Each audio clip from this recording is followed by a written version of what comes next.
Hi, I'm Jen Newton, registered dietitian at the Skylights Wellness Center. We're back in the kitchen today to talk about pesto.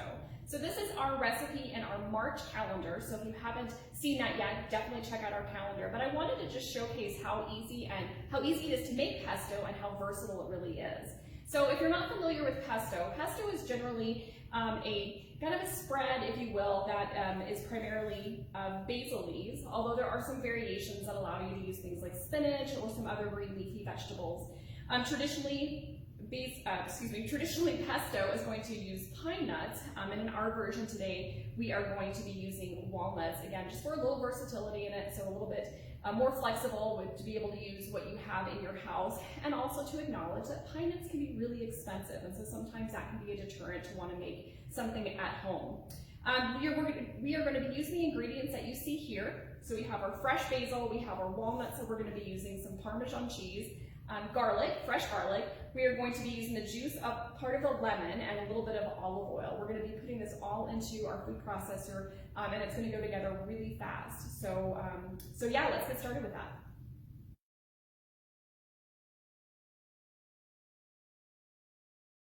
So we collected all of our ingredients and our equipment, and the only thing that we're using was a cutting board, a knife, so we could cut the lemon because we're only using half of that, and then the food processor. I do have a juicer here, but you don't have to have one of these. You could easily use the back of a spoon to get the lemon juice out of there as well. So I've got my basil leaves, my 4 cups of basil leaves already in the food processor.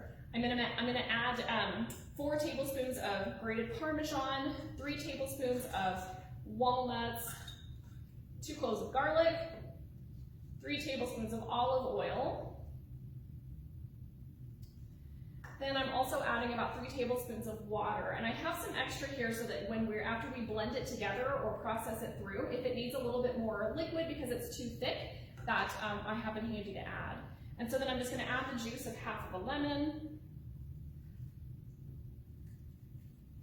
And the juicer is also handy because it keeps the seeds from falling in there, so if you're doing this by hand, you also want to kind of be mindful about that. And then we're adding a little bit of salt, about 1/4 teaspoon of salt in here. You can add additional pepper, you can add, this is where you can add your own variations as well. If you want more garlic, you can add that as well. Anything that's going to really suit you and your family's taste. So I'm going to blend this, or process it through until we just get a smooth consistency, and I'll show you what that's like when we're done.